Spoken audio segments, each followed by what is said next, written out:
Hello, I'm Keith Hockton, author, historian, and host of Rearview Mirror Chronicles, where we take a look back at the people and the moments that shaped our world through history.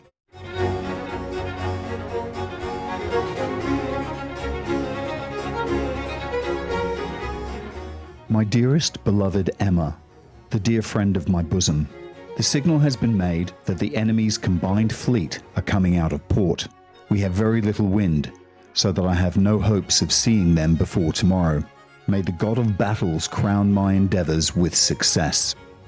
At all events, I will take care that my name shall ever be most dear to you and Horatio, both of whom I love as much as my own life, and as my last writing before the battle will be to you, I hope in God that I shall live to finish my letter after the battle. That letter, as short as it was written by Admiral Horatio Nelson on the 19th of October, 1805. And it sits like a small burning thing against the dark tide of history. 2 days before the great and terrible reckoning, he writes not of strategy or glory or fame, but of Emma, of Horatio, of the love and the hope that God will let him finish what he has begun. At once, it's intimate and impossible to separate from the thunder that is actually coming his way. Trafalgar and Emma, forever tangled together in one of those stories the British like to tell themselves about courage and heartbreak. And you know the old saying, behind every great man, there's a great woman. Well, that's been around for decades. I think it first popped up in the 1940s. I think. And it's one of those phrases that's been both admired and mocked ever since. And some people still use it earnestly, while others twist it into a bit of a joke. Behind every great man, there's a woman rolling her eyes. But either way, it points to a truth that history often forgets, that for every celebrated hero, there's usually someone standing just out of the spotlight, someone who shaped and steadied or sometimes even saved them. And in this story, that someone was Lady Emma Hamilton for Lord Nelson. So Trafalgar Day has come and gone, and that made me obviously think of Lord Nelson. And then I just finished reading Patrick O'Brien's The Wine Dark Sea, his last book. And of course, that also brought back memories of Nelson and his endeavors. Of course, Nelson was a great hero to Jack Aubrey and Stephen Maturin, the two heroes, the two protagonists, within the book itself. So I thought I would do a podcast not so much about Lord Nelson, but about Lady Emma Hamilton, because I honestly think she was the hero behind the hero, if you like. And of course, that brings me to, well, who was Emma? Emma was Lady Hamilton, the dazzling, messy, incandescent presence in Nelson's life. Horatio, the child he names in the letter that I read first, was said in public circles to be adopted. Behind closed doors, the truth was quieter and sharper. She was his daughter by Emma. And in the narrow cabin of HMS Victory, where the planning and the impulse of a nation converged, Nelson actually kept both their portraits. They were the things he treasured, little islands of tenderness amid the instruments and charts of war. By the morning of the 21st of October, those portraits, like all his other personal effects, had been put away for safety. The combined French and Spanish fleets had come out of port and lay about 10 miles off Cape Trafalgar, south of Spain. At 6:22 in the morning on the 21st, Nelson gives the signal, prepare for battle. Slowly, as though the sea itself had chosen to pace the moment, the British fleet moves forward, Victory at its head, doing no more than a man walking, 2 or 3 miles an hour. To give you an idea of the size of the fleets, there were 27 ships of the line in the British fleet. Additionally, there were 4 frigates, 1 schooner, 1 cutter, and of course the flagship was HMS Victory. In the combined French and Spanish fleets, there were 33 ships of the line, 18 French ships, 15 Spanish ships, and additionally, there were 7 frigates and 2 brigs. And of course, the flagship was the Beau Santeur. A total of 60,000 men took part in the battle, which included sailors, marines, and officers across all the fleets. So, what might you ask was in Nelson's head as he sailed towards that line? Well, we actually have terrible clarity about it because as the morning advanced, he called for Thomas Hardy, his flag captain, and Henry Blackwood, his second captain, to witness a codicil to his will. It's one of the most human documents, I think, in naval history. October the 21st, 1805, he writes not as an abstract hero, but as a man who knows the odds, who knows the price of the place he has chosen to stand. He places victory at the very forefront of his fleet because he believes that is where the victory must be won. And because of that, he also understands the likelihood of his own death. So he asks for a favor, not for himself, but for Emma and Horatio. He leaves them to his king and country, asking that they be given such provision as will keep up their rank in life. He names Horatio, his adopted daughter, and asks that she be allowed to use the name Nelson alone. Those requests, lodged in the heat and the hurry of a morning before battle, are a confession, I think, of the private life that's very much folded into a public life. They're also, if you like, the last small rebellion of a man who would not otherwise publicly acknowledge the tender and scandalous loyalties that defined him. Emma Hamilton. Now, there's a name that echoes down through the centuries. Even if you've never been much interested in the glittering beauties of the late 18th century, you've probably heard of her, Lady Hamilton. Her fame, of course, is forever bound to her lover, Horatio Nelson. But that begs the question, what was it about her? What made her so compelling to Britain's greatest naval hero that as he sailed into the guns of the French and Spanish fleets at Trafalgar, she was the one person he could not stop thinking about? Why, in his final moments on Earth, was his greatest anxiety not for himself or for victory, but for her? And I think I'd like to explore that today. Emma's life before Nelson, because even before the affair, she was already one of the most celebrated women in Europe. And I think it's really important to understand that Emma Hamilton was not simply an appendage to Nelson's legend. She was, in her own right, a phenomenon. By the time she met Nelson, she was already famous, not just in Britain, but across the continent. And this is decades before the camera, before photographs, before celebrity as we understand it today. Yet somehow Emma Hamilton's face was known in every European capital. Why? Because she was beautiful? Yes, but also because she created something entirely new, something she called her attitudes. These were extraordinary performances in which she used nothing more than a few shawls, her expressive face, and her astounding control of movement to bring scenes from classical art to life. Imagine, if you will, a figure from a Greek vase suddenly stepping off the pottery and moving before your eyes. A living sculpture. That was Emma. Her performances left audiences dumbstruck. And it sounds almost absurd to me now, a kind of, a genteel charade. But for her audiences, it was nothing short of miraculous. One of those audiences included none other than Johann Wolfgang von Goethe, the great German writer and philosopher, and he watched her perform in Naples and later wrote that she lets down her hair and with a few shawls gives so much variety to her poses, gestures, expressions that the spectator can hardly believe his eyes. What Goethe was describing was, in a sense, the 18th century's first brush with motion pictures, a frozen image suddenly alive. Emma Hamilton was, in that moment, something the world had never seen before, a silent performer who could convey passion, tragedy, ecstasy, and despair without uttering a single word. She was, to put it another way, the first true screen siren. Only she lived 100 years before the screen existed. Think of her as a Greta Garbo or a Lillian Gish of the 18th century, a woman who could literally stop time, who could make art breathe. And that, I think, is what captivated Nelson, because before she was a mistress of a hero, she was already a star. I have to admit, when I first started researching Emma Hamilton and I started then hearing about her attitudes, I was really skeptical. They sounded, a bit like charades, kind of all scarves and poses.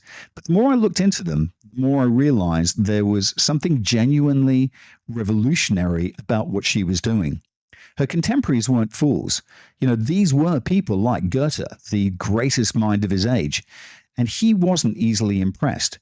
Yet again and again, those who witnessed Emma perform described the same thing, a sense of utter stupefaction of being confronted by something that they had thought was impossible. They saw a statue, a painting, an image from antiquity, something frozen and timeless, suddenly come alive. Emma could take marble, and I think she could make it breathe.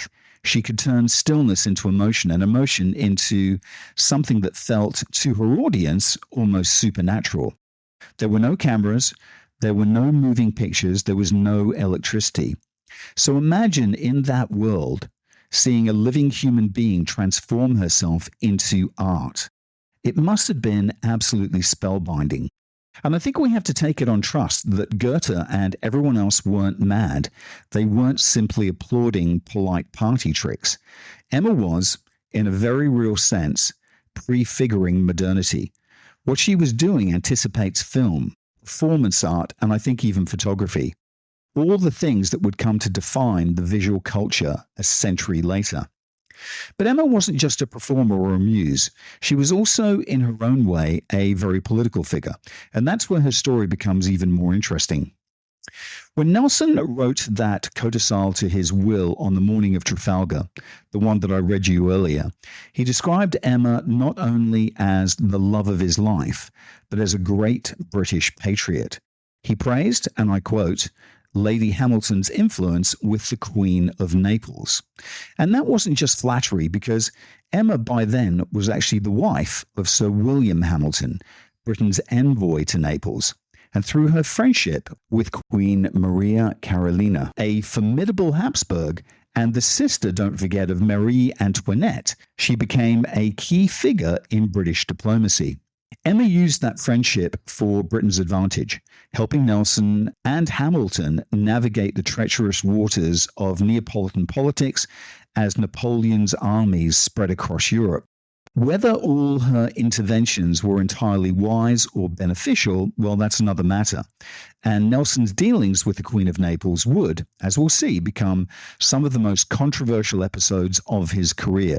But there's no denying Emma's influence. This was a woman admired by philosophers and painters, trusted by queens, and adored by the most famous man in Britain. She had a glamour and a magnetism that fused perfectly with Nelson's own legend, and together they became something mythic, the modern age's Antony and Cleopatra. And that comparison was everywhere at the time. The press, the pamphleteers, the cartoonists, they all seized on it. And when the pair returned to England, the satirical prints showed Emma as an overblown Cleopatra and Nelson as a lovesick Anthony, derelict in his duty. And make no mistake, those cartoons were cruel. They didn't celebrate her as a woman of courage or charm. They mocked her as a strumpet, a commoner who had clawed her way into high society and ensnared a national hero. In a way, what they were trying to do was protect Nelson. Nelson didn't need protecting. And I think that's what made Emma Hamilton both irresistible and unforgivable in the eyes of Georgian Britain. She was not born into privilege. She wasn't born an aristocrat.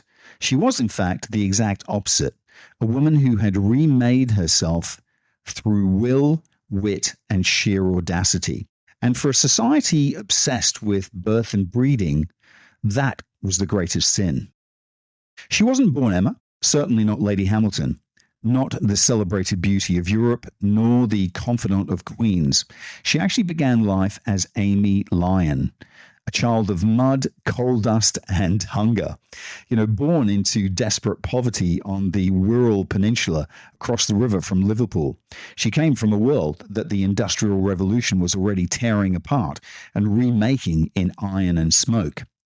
Her father, Henry Lyon, was a blacksmith at a coal mine. Her mother, Mary Kidd, had fled the tedium of her own small village near Chester, a place called Harden, to marry him. It was a decision that would drag her into a life of relentless drudgery. When Amy was born on the 26th of April, 1765, the coal seams beneath the Wirral had just been discovered. The landscape was raw and scarred, a grim foreshadowing, if you like, of industrial Britain. The historian Kate Williams, in her wonderful biography, England's Mistress, describes Amy's birthplace, the village of Ness, as a ramshackled huddle of 30 or so miners' hovels set in a scrubby, stony, infertile land. Of course, now it's genteel. It's a commuter village with neat gardens and tiny pavements, but in Emma's day, it was very much at the edge of survival. There were no ballrooms here, no finery, no hope of rising beyond your class. Just soot, labour, and extreme hunger. And I think that's what makes her story, to me, so astonishing. Because Emma Hamilton would rise from this, from scrubbing floors and selling her body for scraps of food, to become one of the most recognisable faces in Europe. That journey from the slums of industrial England to the glittering courts of Naples, it's at the heart of every legend. People often see her as a scandal, a cautionary tale, the courtesan who beguiled a hero. But I think it's far better and far truer to see her as a survivor, a fighter, a woman who, in a world that offered her nothing, seized control of her own fate. It's that quality that drew Nelson to her, the courage, the audacity, the refusal to be crushed. And it's that same quality that made him so afraid for her on the eve of Trafalgar, because without him, he knew society would turn on her. Her life really is the stuff of a novel. It's a strange fusion of Oliver Twist and Vanity Fair. It's an astounding rags to riches story that eventually loops back to the rags again, but it also marks the beginning of something modern, the first great female celebrity of the industrial age. Before film, before photography, before social media, Emma Hamilton understood the power of image, of performance, of reinvention. And I think in that sense, she's the missing link between two other icons who rose from poverty to global fame, Marilyn Monroe and Eva Peron. Like them, she took the tools of her age and turned them to her own advantage. If Monroe mastered Hollywood and Eva conquered the radio waves, Emma conquered the salons and the sketchbooks of Europe. She used art, charm, and sheer willpower to craft herself into legend. She was born in an age where England was transforming. The air black with soot, the fields giving way to furnaces, the old order collapsing under the weight of heavy industry. Most people like her were chewed up by that change. Emma wasn't, and she bent it to her will. And yet, from the beginning, her story was shaped by class, by the invisible wall that divided those born to privilege and those born to toil. She climbed that wall barefoot and uninvited, and the world never forgave her for it. But then, just a few weeks after Emma is born, her father dies, and from that moment, everything changes.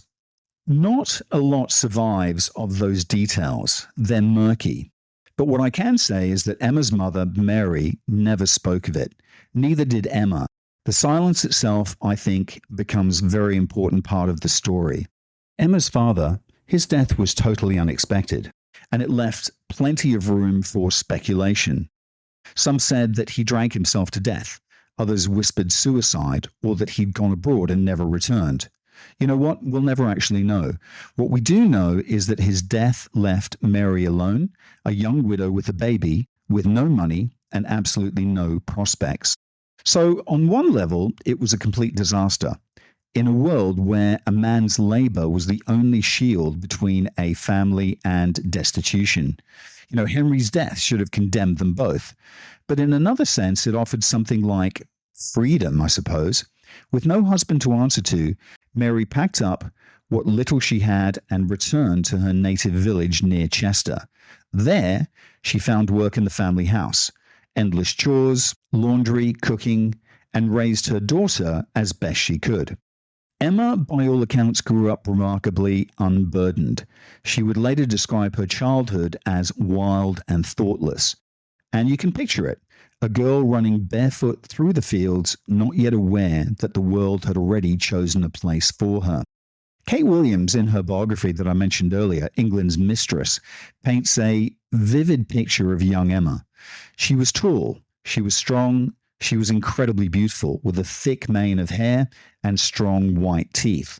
She had sparkling eyes, clear skin, voluptuous good health, and bounding energy. I mean, it's extraordinary, really, because this was a time of smallpox outbreaks, malnutrition, and, of course, famine. And most poor children grew up stunted, pocked, or broken by disease. Emma didn't.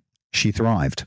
Williams speculates that Mary may have had some help, perhaps even an affair with a man from the local big house, a landowner, someone who provided her with enough money to shield Emma from the worst of village poverty. And there's no proof of that either, but one can only surmise. And if it were true, it would give us a telling model for what her daughter would later learn, that charm and beauty could be used as tools of survival, even advancement. Still, Emma's early prospects, they must have been bleak. You know, for girls of her class, there were only a few paths open, and domestic service was the most common. So at 12 years old, she was sent to the big house at Harden to work as a maid. Of course, it didn't last long. She was sacked after a few months, apparently because she was completely hopeless at housework. But I think the truth is, Emma was no one's servant. A year later, she left for London, 13 years old, penniless and alone. And again, she found work as a housemaid, and again, she lost it, this time for staying out too late with friends. Typical teenage behavior, right? But it tells you something important. Emma was not built for servitude. What she was built for was energy, appetite, and curiosity. And London in the 1770s was the perfect place for all three. It was nothing more than a small town then, but it was a town of theatres and taverns and dance halls and pleasure gardens. For a girl with charm, it was both a trap and a promise. London was where people came to be seen or to reinvent themselves, and Emma, for all her poverty, had already learned to do just that. She'd glimpsed the other world, the fine clothes, the feasts, the soft lives of those who had never had to scrub a floor, and she wanted it. The difference between Emma and most girls in her position was that she refused to believe that it was out of reach. And London at the time, well, there was no place like it on earth in the 1770s. It was the biggest, the dirtiest, richest city in Europe. It was a world of smoke and candlelight, powdered wigs and open sewers. And I think for a girl like Emma Lyon, 13 years old, penniless and alone, it was the place where she needed to be. She had by now two extraordinary gifts. The first, of course, was temperament. She loved the noise, the light, the theatre of it all, the smell of grease paint and gin, the thrill of the crowd. You know, London was made for people like her, restless souls who wanted to be seen. The second was her appearance. Every account that I've read of Emma agrees on this. She was tall, striking, and radiant. Thick, brilliant hair, clear skin, bright eyes. She had that indefinable quality that makes you turn your head. Once you'd seen her, you couldn't forget her. But in Georgian London, that kind of beauty was dangerous. There was no age of consent, no protection for girls working in houses or kitchens. And 13 wasn't an age of innocence, it was an age of vulnerability. And there is no doubt that Emma would have encountered predatory men, probably more than encountered them if truth be told. But she learned early what few working-class women could afford to learn: how to turn attention into advantage. She understood instinctively that her looks were a kind of currency, and she began to use it. So when she was sacked from her second job as a maid for staying out too late, for being too free with her evenings, she made a decision that would change everything. She headed straight for the beating heart of London's pleasure world. Covent Garden in the 18th century was the most dazzling, decadent, and dangerous square mile on earth. Designed a century earlier by the incredible architect Inigo Jones as a genteel piazza, it had since exploded into a riot of life. Around its elegant arcades and coffee houses were a ring of slums, the rookery of St. Giles, infamous for Hogarth's engravings of Gin Lane, mothers drunk in doorways, babies tumbling down steps, disease, filth, laughter, and of course song. It was London at its rawest. But within that chaos, Covent Garden was also the world's first creative bohemia. You had the great theatres, Drury Lane and Covent Garden, the coffee houses filled with writers and painters and pamphleteers. You had tailors, perfumers, milliners, and jewelers selling finery that dazzled the continent. It was the epicenter of Georgian culture. The best shopping, the best gossip, the best entertainment, and probably the worst temptations. Because Covent Garden was also, frankly, a vivid red light district. The Square of Venus, one visitor called it, crowded with practitioners of that godless race. Prostitutes of every kind worked there, from gin-soaked streetwalkers to courtesans dressed in silk. There were actresses, dancers, models, and mistresses, and the lines between them were very, very grey. Many moved easily between stage and bed, art and survival. They even had their own directory, Harris's List of Covent Garden Ladies, a printed almanac that catalogued London's sex workers, complete with descriptions of their appearance, their charms, and of course their specialties. It was, I suppose, bizarrely both scandalous and respectable, and the book itself, a bestseller in polite society. And this was the world that Emma entered. A world of candles and powder, stage lights and shadows. A place where a girl could lose everything, or, if she was clever enough, make herself unforgettable. It's actually hard to imagine a world more dangerous or more full of possibility for a girl like Emma that Covent Garden in the 1770s presented. It was quite literally the crossroads of vice and ambition. For a beautiful, high-spirited, penniless provincial, I think it offered the greatest opportunity on earth, and also the greatest risk. Keep in mind, this wasn't Jane Austen's England of polite drawing rooms and eligible bachelors. This was Pride and Prejudice played out in a red light district. The game was the same, to secure a wealthy patron, ideally a husband, but the stakes, of course, were far higher.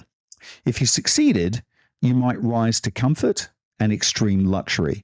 If you failed, the ladder only went one way, and you went down very quickly. And at the bottom of that ladder were the gin-soaked streetwalkers of St. Giles, toothless, starving, and forgotten. Emma's teenage years, from what we know, swung wildly between those two extremes. She found work at the Drury Lane Theatre, that beating heart of Georgian London, not as an actress, but as a wardrobe assistant, helping to dress the leading ladies of the day. And she learned from them. She watched how they carried themselves, studied the rhythm of their performance. She was absorbing theatre like oxygen. But that job didn't last. And when she was made redundant, her descent was brutal. She was hungry, homeless, and, by her own admission, briefly forced onto the streets.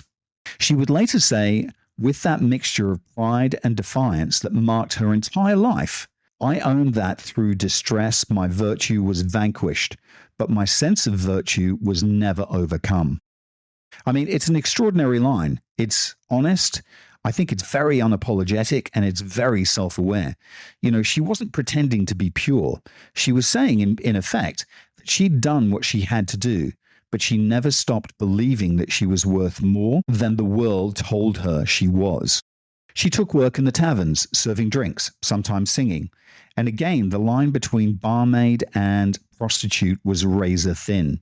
She began posing as an artist model too, often nude, for painters who paid well and asked no questions. And then, in one of those strange twists that only seemed possible in Georgian London, she landed a job that defies belief, yet absolutely happened. And let's just take a quick break, and we'll be back in a second with part 2.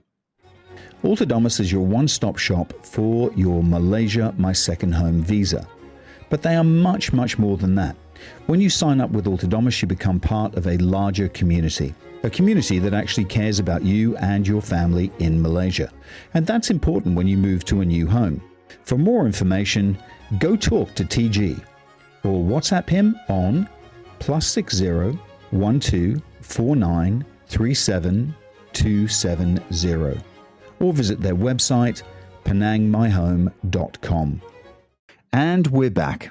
She went to work for a man called Dr. James Graham, a self-styled doctor of electricity and one of the most notorious quacks in the city. Graham ran what he called the Temple of Health, a bizarre hybrid of science, theatre, and erotic spectacle just off the Strand. He was a showman, I think, probably of the highest order, a kind of 18th century P.T. Barnum with a scientific vocabulary. And his lectures, featured fireworks, music, perfumed air, and of course, scantily dressed women posing as goddesses. Emma was one of them. Dressed in a flimsy classical costume, she posed as Hygeia, the rosy goddess of health, reclining on an enormous electrically charged bed, which was the centerpiece of Graham's operation. The bed itself was said to rest on 40 glass pillars with hidden cracks and pumps that released clouds of perfume and made the mattress quiver. And every so often a flash of static electricity would spark through it, to the delighted gasps of the crowd. They wouldn't have seen anything like this anywhere else. And of course, wealthy clients could, for £50 a night, and just as a comparison, that's £11,600 in today's money, an outrageous sum even then, hire the bed for themselves. Officially, it was for married couples seeking fertility treatments. Unofficially, it was London's most titillating amusement, and the Prince of Wales himself is rumoured to have been a regular patron. Outside the Temple of Health, Graham had installed nude statues, so suggestive that he was actually prosecuted for their indecency. Inside, Emma was a living statue, half goddess, half spectacle, her beauty and poise the centerpiece of the show. And I think perhaps this is where it all began, the seed of the art that she would later make famous across Europe, the attitudes, the transformation of the human body into sculpture, of stillness into drama. In Dr. Graham's stage, perfumed theatre of health, a teenage girl from the Wirral learned how to make marble come alive. All of this, the theatre, the modelling, the Temple of Health, was in a strange way, I think, her preparation, because London was a city that watched women very closely, and if a woman could turn that gaze into currency, she might just survive. And for Emma, that moment came when she was just 14. She'd been noticed, talent spotted, if you like, by one of the most notorious women in London, Charlotte Hayes, better known under her more genteel alias, Mrs. Kelly. Charlotte was no backstreet madam. Her establishment in St. James's was the most exclusive brothel in the city. It was elegant, candlelit, and ruthlessly profitable. Her clients were dukes and politicians and princes. Her girls? Well, there were only 7 or 8 of them, all young, striking, and carefully trained in charm and conversation. For a girl like Emma, this was both a rescue and a gilded trap. Gone were the streets and the taverns. She now had a carriage, fine clothes, silks and perfumes, and rooms filled with mirrors. She wore daringly cut pink gowns and sometimes dressed up as famous actresses or mythological figures, playing roles, quite literally, for her survival. But none of it made her rich.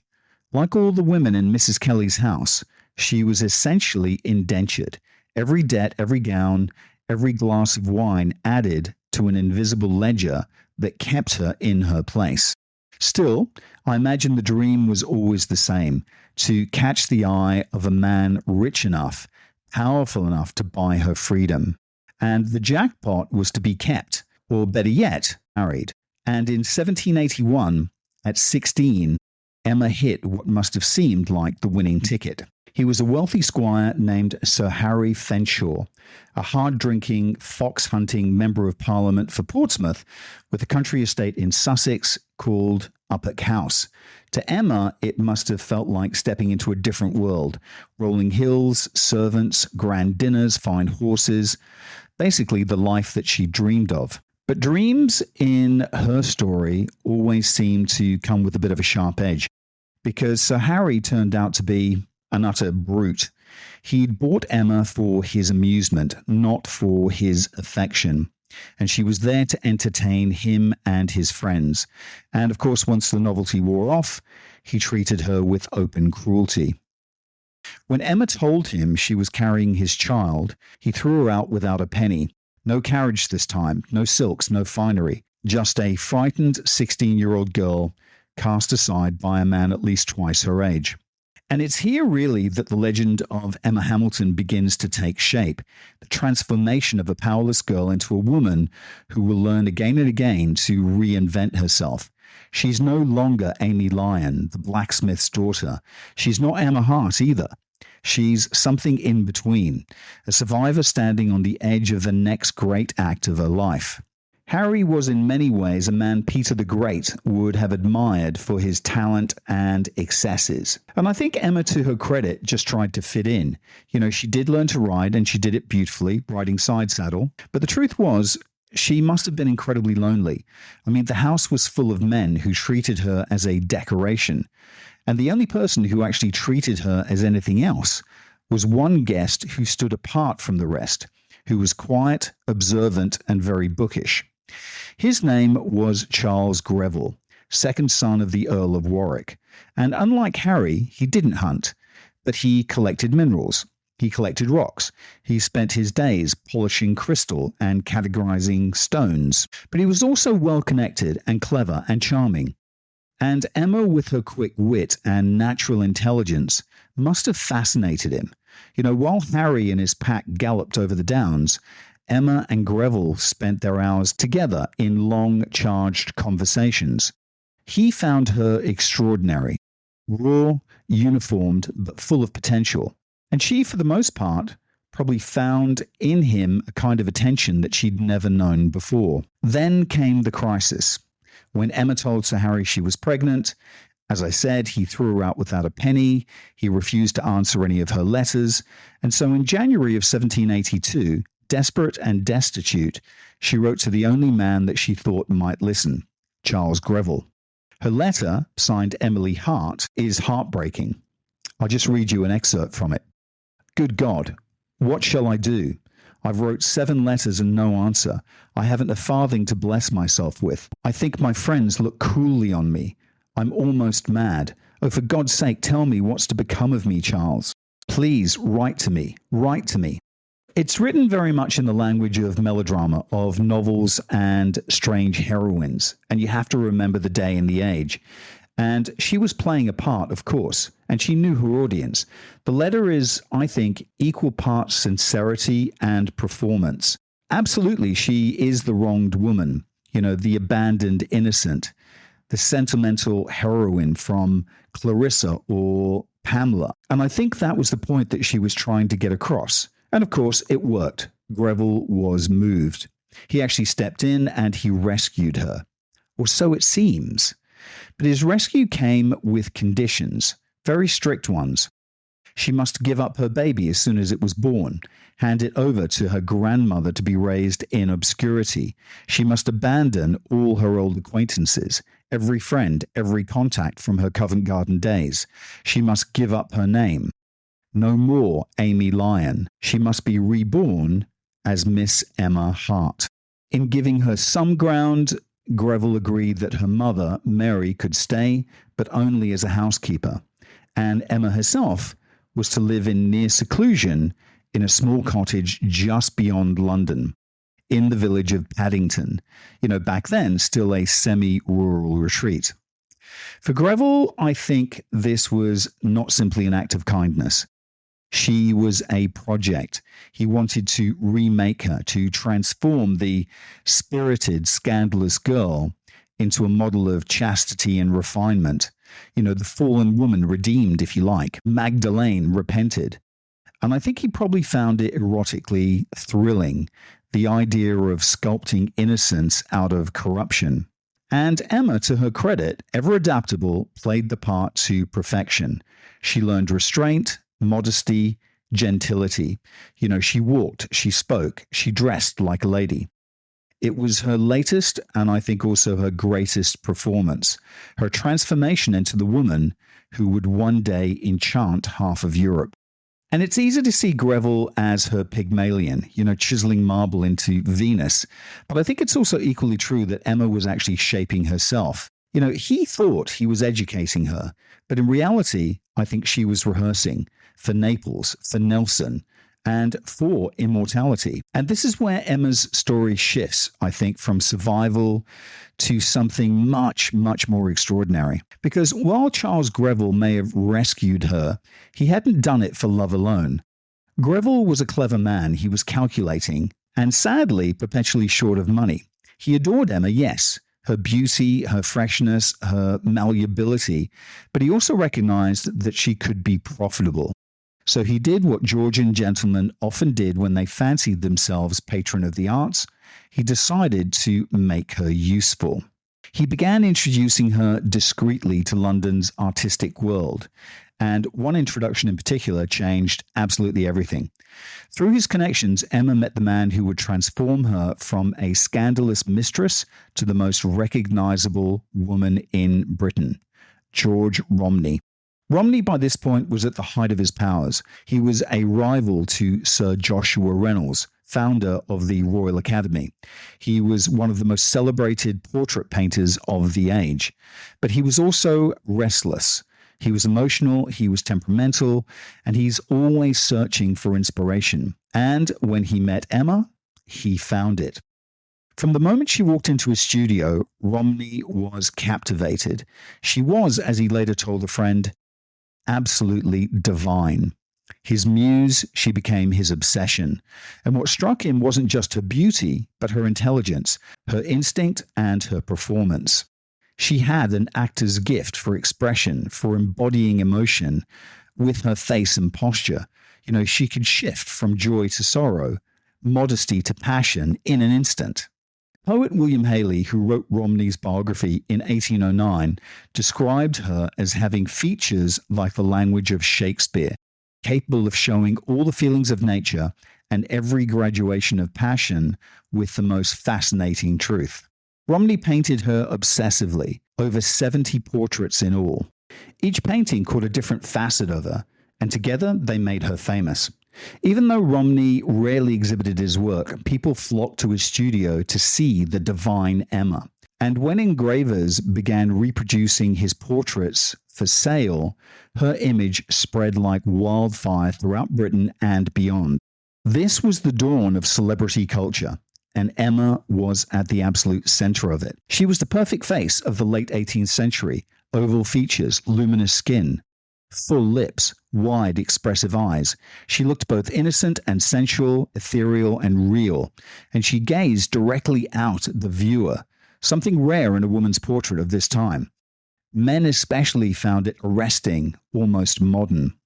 She could literally transform herself from a nun to a nymph, from tragic to heroine to a teasing flirt. Each role was a costume, a mask, and she wore them all with dazzling ease. And the prints sold by the tens of thousands. Her image was everywhere. It was on fans, on snuff boxes, on mantelpieces. People wanted to know who she was. And because she wasn't an aristocrat or an actress, that mystery only deepened their fascination. She became, in effect, the first working-class celebrity of the modern age, the it girl, if you like, of the 1780s. The way she dressed, the way she posed, the way she carried herself. It all set fashion.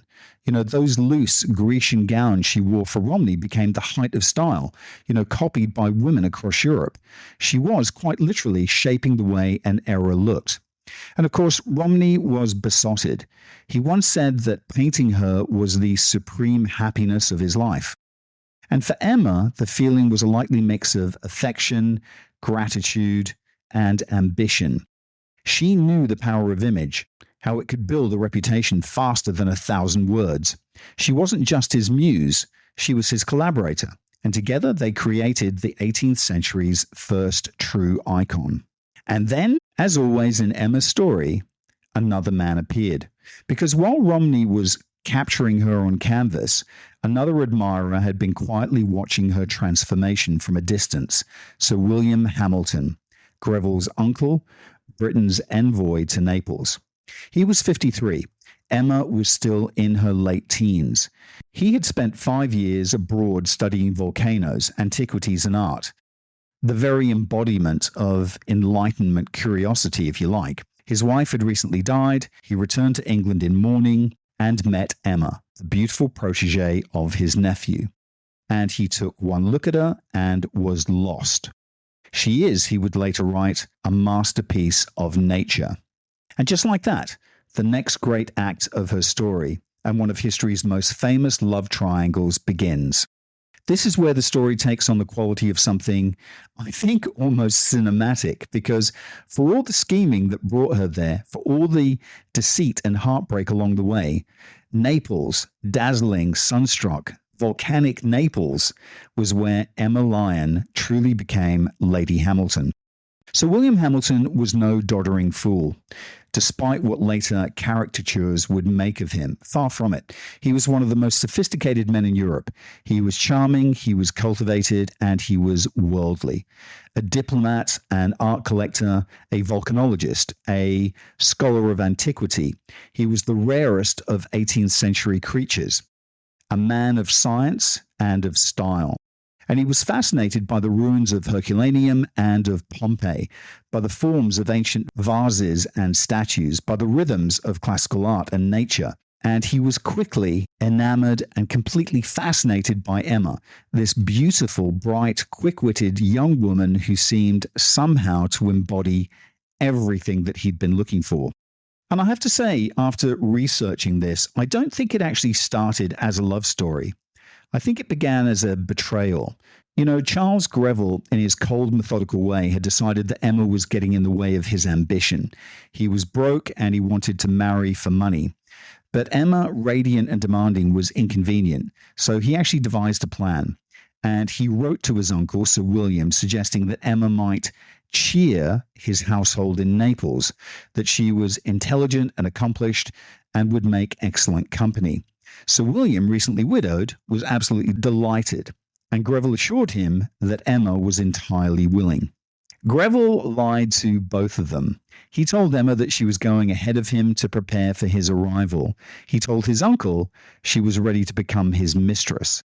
And of course, she then set sail for Naples with her mother in tow, believing she was embarking on a romantic reunion. The voyage took a month. She arrived on her 21st birthday, 26th of April, 1786, to find not Greville, but Sir William waiting for her. And within days, she realized that she'd been tricked. I think it's very hard to imagine her despair. She'd crossed Europe for love, only to discover that she'd effectively been abandoned. And by Hamilton's own accounts, she wept and refused to eat and refused to see him, and actually wrote a furious letter to Greville. And there's a great line in that letter that still survives that says, "If I were with you, I would murder you and myself." Emma was not a woman to be broken for long. Sir William, to his credit, was patient. He admired her spirit, her intelligence, her defiance. He didn't pressure her. He entertained her. He took her to Mount Vesuvius, to Pompeii, to concerts and to salons. He introduced her to artists, to musicians and scientists. And I think he showed her a wider world that she had never ever dreamed of. And gradually she softened. 6 months later, her letters to Greville changed tone. She began writing to Sir William instead, and by December, she had accepted her new reality and her new admirer.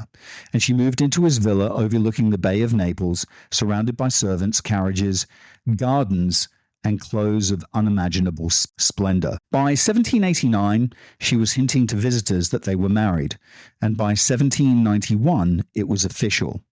With the King's permission, Sir William Hamilton married Emma at Marylebone Church in London, the one-time coal miner's daughter from Ness, who had scrubbed floors, walked the streets, and posed for pennies, was now Lady Hamilton, wife of His Majesty's envoy to the court of Naples. And I think it's too easy to see this as a cold transaction. Youth traded for wealth, beauty for security. I think the truth is softer and more human. I think they were genuinely fond of each other. I think Sir William adored her, and he delighted in her laughter, in her curiosity, in her quick wit. I think he would have encouraged her talents, and I think he would have introduced her to scholars and musicians and supported her experiments with what she called her attitudes, those astonishing performances that would soon make her famous across Europe. He certainly wasn't the fool that cartoonists later made him out to be. The cuckolded old husband oblivious to the great romance between Nelson and Emma. I think in reality he was incredibly kind, generous, and sophisticated. And their marriage, at least for a time, I believe was happy. For Emma, this was the accumulation of everything that she'd fought for. And yet, as ever in her story, just when she reached the summit, destiny was already shifting beneath her feet. The next great passion of her life was sailing inexorably towards Naples. It's what makes this chapter of Emma's life so remarkable. For the first time, she isn't fighting for survival. She's found stability, affection, and, crucially, respect. So William Hamilton, for all the age differences and status, was the first man in Emma's life to truly see her. He didn't just admire her beauty, he admired her mind. And for a woman who had known nothing but struggle and exploitation, I can only imagine that kind of kindness must have felt like sunlight after a lifetime in the shadows. He adored her, certainly, but I think he also hugely respected her. He was infuriated by the snobbery that met their marriage. Women like Lady Holland sneered that Emma was vulgar and coarse, and that her beauty was not singular. But Sir William knew better. He could see, as a connoisseur of art and antiquity, that Emma possessed a rare kind of genius. Not intellectual in that academic sense, but instinctive, creative, and I think also very much alive. Emma wanted to learn. She was hungry for knowledge. Deprived of education as a child, she threw herself into self-improvement with a fierce energy. Sir William found her French tutors, Italian tutors, and within a year, she was speaking both languages fluently. She learned music, painting, literature, and of course, she shared in his passion for classical antiquity. The pair of them would climb Mount Vesuvius together. They visited Pompeii, as I said, on numerous occasions. They would study vases and statues. Emma literally was a sponge for everything, and she absorbed it all. And out of that came the attitudes. And look, I think there is an undeniable element of theatre, and also a touch about Sir William staging, arranging the lighting, and making it more suggestive. Just pull your dress a little lower. But I think what emerged from those sessions was something genuinely original, a new form of performance that blurred the line between art and life. Emma would appear in flowing classical robes, simple, Grecian, slightly revealing, just enough to scandalize, and she would transform herself into living statues. A Venus, a Medea, a Magdalene, with nothing but a shawl, a lamp, and her own expressive face and body. She conjured entire myths and emotions. The spectacle of a marble figure suddenly coming to life. Gosh, that's what astonished people. The audiences weren't just curious travelers or titillated voyeurs.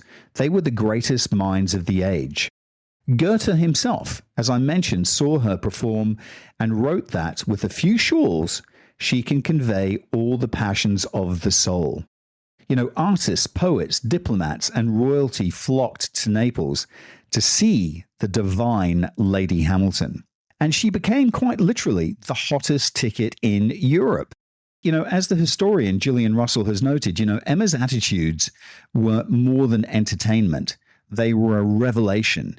She fused the 18th century's obsession with classical antiquity with the emerging cult of sensibility, that deep emotional introspection that would soon define the Romantic movement. In her, I think neoclassicism and emotion met for the first time. She made antiquity feel alive, sensual, and modern. She was, as Russell puts it, a formative influence on the imagination of poets and artists, a bridge between the Age of Enlightenment and the Age of Romanticism. And I think in that sense, Emma Hamilton stands alongside the two titans of romantic self-creation, Napoleon and Byron. Both reshaped their worlds through force of personality. And so did she. The difference, of course, is that Emma's art was ephemeral.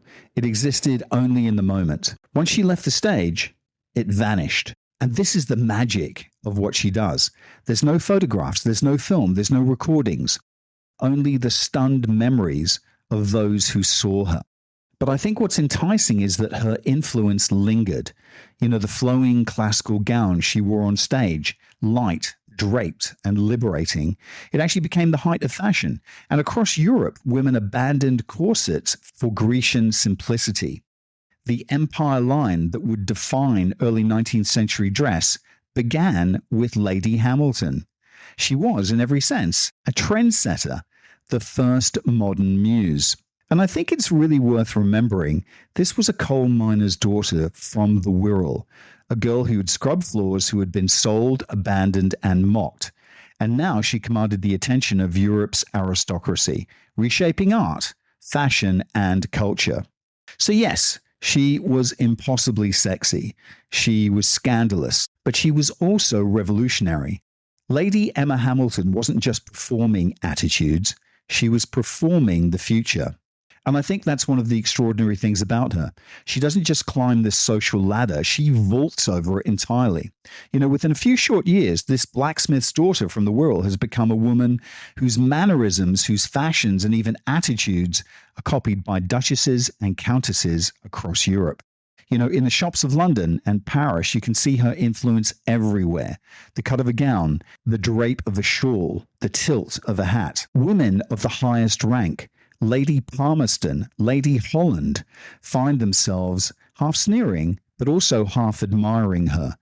But what Lady Palmerston and her peers fail to see is that Emma and Sir William worked as a complete team. Theirs wasn't some lecherous arrangement of beauty and wealth. It was a genuine partnership, playful, creative, and I think full of mutual respect. And it was this combination of glamour, intelligence, and warmth that opened the door to the most powerful woman in Southern Europe, Queen Maria Carolina. There was no ordinary queen.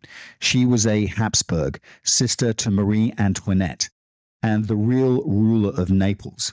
Her husband, King Ferdinand IV, was, to put it kindly, a complete buffoon. One contemporary described him as a boisterous, big-featured oaf, a man obsessed with hunting and practical jokes, famous for chasing his courtiers around the palace, for hurling frogs and chamber pots for sport, and speaking in what can only be described as absurd falsetto. His wife, by contrast, had a deep voice, a formidable mind, and the iron temperament of her dynasty. When Emma arrived at court, Ferdinand inevitably tried to seduce her. Emma parried his advances with feigned innocence, pretending not to understand his meaning.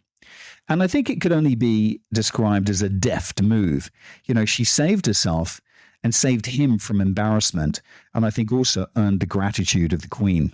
Maria Carolina, moved by Emma's apparent virtue and captivated by her charm, quickly became her friend and confidant. She admired Emma's warmth, her emotional intelligence, and her ability to bridge worlds, to be at once unpretentious and dazzling. But at first, propriety held them apart. While Emma remained unmarried, she couldn't be formally received at court. And Maria Carolina gently but persistently encouraged Sir William to make her an honest woman. And when he did, the Queen welcomed Emma with open arms. In 1791, the newly married Hamiltons travelled back to Naples via Paris. The city at that stage was in turmoil. This was just 3 months after the failed flight of Louis XVI and Marie Antoinette. The royal couple had been captured at Varennes and dragged back to Paris in disgrace. Emma and Sir William were present at the National Assembly when Louis was forced to accept a constitutional monarchy, an act that effectively stripped him of his divine authority and left Marie Antoinette humiliated before the mob. And I think it must have shaken Emma deeply. For years she had heard Maria Carolina speak of her sister's grace and courage, and now she saw firsthand the world collapsing around her. When Maria Carolina later received her back in Naples, Emma was overcome with emotion, bursting into tears as she spoke of the French Queen's suffering. Maria Carolina, famously hard and proud, was deeply touched. And I think from that moment the bond between them was sealed. Emma became the Queen's intimate, her friend, her messenger, her emotional mirror. She was welcomed into the royal circle, invited to their hunting lodge at Caserta, and she was included in private audiences and confidential discussions.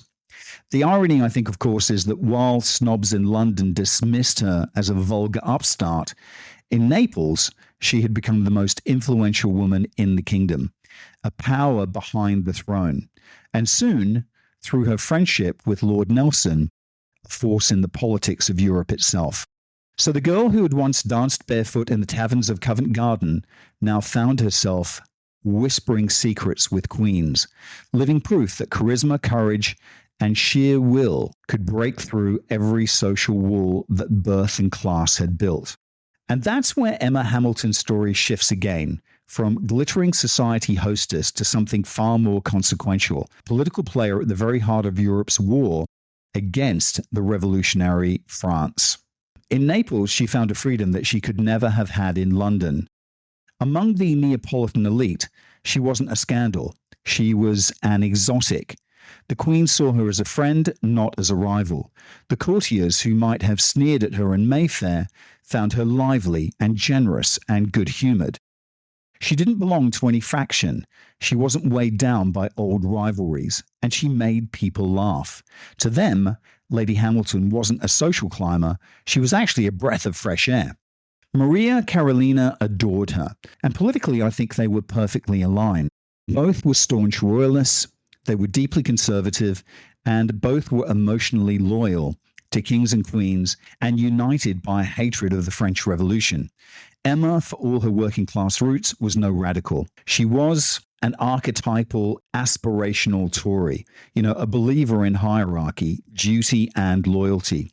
She'd risen through those structures, I think, not against them. And for her, monarchy wasn't oppression, it was salvation. And I think the friendship between these two women, one a Habsburg queen, the other a coal miner's daughter, became not only personal but political.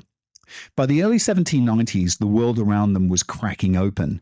The revolution in France had devoured its own monarchists. Louis XVI and Marie Antoinette were dead beneath the guillotine, and the contagion of republicanism was spreading south. Maria Carolina must have been terrified. Naples was crumbling with unrest, Jacobean pamphlets, there were revolutionary songs, there were whispers of conspiracy in the cafes and the barracks. The French had occupied Rome, and Napoleon Bonaparte, the rising general of the Republic, was rumored to be assembling a great fleet. At the same time, Emma's position at court had become invaluable. She could easily move between worlds, between diplomats, courtiers, and queens. She could speak Italian and French fluently, which of course helped her bridge that cultural and political gap. And when the British Navy needed to secure its influence in the Mediterranean, Emma was the perfect intermediary. Enter a young naval captain named Horatio Nelson. He sailed into Naples harbor. His orders were to persuade King Ferdinand to send troops to join the British-led siege of Toulon, one of the few Mediterranean ports that might hold out against the French. But Ferdinand, as usual, was indecisive and distracted. Enter Lady Hamilton. With her closeness to Queen Maria Carolina, who trusted her entirely, Emma actually helped smooth the way. She arranged introductions, she softened Ferdinand's obstinacy, and appealed directly to the Queen's pride and loyalty. And you know what? It worked. Naples sent the reinforcements Nelson needed.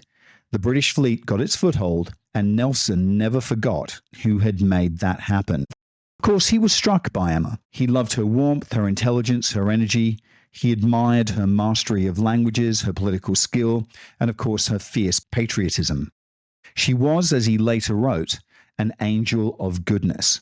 For his part, he was everything she admired in a man. He was brave, he was devoted to king and country, and he was burning with the same hatred of France that she herself harbored.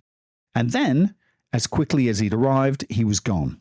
Off again to fight, to sail, to chase the revolution across the seas, and they didn't meet for many years.